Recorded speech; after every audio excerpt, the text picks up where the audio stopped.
Hi friends, இன்றைக்கி கிட்ஸ்க்கு ரொம்ப பிடிச்ச மினி போண்டாவும் சேமியா பாயாசம் எப்படி செய்கிறதுன்னு பார்க்கலாம். வாங்க வீடியோக்குள்ளே போகலாம். நம்ம ஃபேமிலிக்கு தேவையான இட்லி மாவும் எடுத்துக்கோங்க. ஆனியன் 2 சாப் பண்ணி ஆட் பண்ணியிருக்கேன். ஆனியன் போட்ட பிறகு நல்லா மிக்ஸ் பண்ணி விட்டுருங்க. ரவா 1 கப் ஆட் பண்ணிக்கலாம். வரமிளகாய் 5, பூண்டு 4-5 பல், பெருஞ்சீரகம் எல்லாம் பவுட்ரு பண்ணிவிட்டு இது கூட சேர்த்துடலாம். நல்லா மிக்ஸ் பண்ணி விட்டுருங்க. கருவேப்பிலை கையால் பிச்சு போட்டுக்குங்க. இது கிட்ஸ்க்கு ரொம்ப ஹெல்த்தியானது ஃப்ரெண்ட்ஸ். கண்டிப்பாக நீங்கள் செஞ்சு கொடுங்க. இதில் நம்ம மைதாலாம் ஆட் பண்ணல. நல்லா மிக்ஸ் பண்ணி விட்டுக்கலாம். நம்ம சூடாக போண்டா போட்டுடலாம். பிஸ்காவில் நல்லா மிக்ஸ் பண்ணி விட்டுக்கிறேன். க்ரீன் சில்லி இருந்தால் நீங்கள் ஆட் பண்ணிக்கோங்க.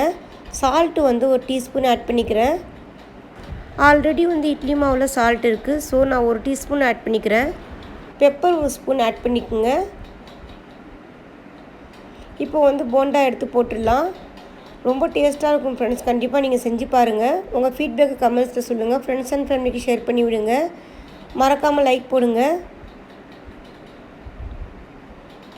நம்ம ஷேப் எப்படி வேணும்னா நீங்கள் போட்டுக்கலாம். வடை மாதிரி கூட போடலாம். எவ்வளோ அழகாக வந்திருக்கு பாருங்கள். இட்லி மாவு கொஞ்சம் தண்ணியாக இருந்தாக்கா நீங்கள் கார்ன்ஃப்ளாக்ஸ் மாவும் அரிசி மாவும் ஆட் பண்ணிக்கோங்க. கார்ன்ஃப்ளாக்ஸ் மாவு போட்டதால் எண்ணெய் அதிகமாக பிடிக்கல. வடைக்கு நம்ம டைம் எடுத்து செஞ்சிட்ருப்போம். இது ஈஸியாக செஞ்சிடலாம் ஃப்ரெண்ட்ஸ். டைம் 3:30 ஆகிடுச்சு. குட்டீஸ் ஸ்கூல்லேருந்து வந்துடுவாங்க. போண்டா விரும்பி சாப்பிடுவாங்க. நீங்களும் இந்த மாதிரி குட்டீஸ்க்கு செஞ்சு கொடுங்க.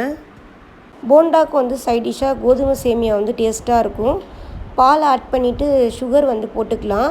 நல்ல திக்கான பால் 1 கப் ஆட் பண்ணிக்கோங்க. சுகர் 3 ஸ்பூன் ஆட் பண்ணிக்கோங்க. ஸோ பேனில் 1 டேபிள் ஸ்பூன் நெய் விட்டுக்குங்க. நெய்யில் 3 கிராம்பு 3 ஏலக்காய் போட்டுக்குங்க. முந்திரி பருப்பு 4-5 போட்டுக்குங்க. இப்போ சேமியாவில் போட்டுடலாம். இந்த போண்டாவுக்கு புதினா சட்னி சைட் டிஷ்ஷாக செஞ்சு பாருங்கள். அதுவும் டேஸ்ட்டாக இருக்கும். இப்போ பிளேட்டில் வச்சுட்டு சூடாக போண்டா சாப்பிட்லாம். பாயாசம் மேலே ஊற்றி சாப்பிட்டா ரொம்ப டேஸ்ட்டாக இருக்கும். இட்லி மாவில் போண்டா நீங்களும் செஞ்சு பாருங்கள். இன்னொரு வீடியோவில் பார்க்கலாம். பாய்.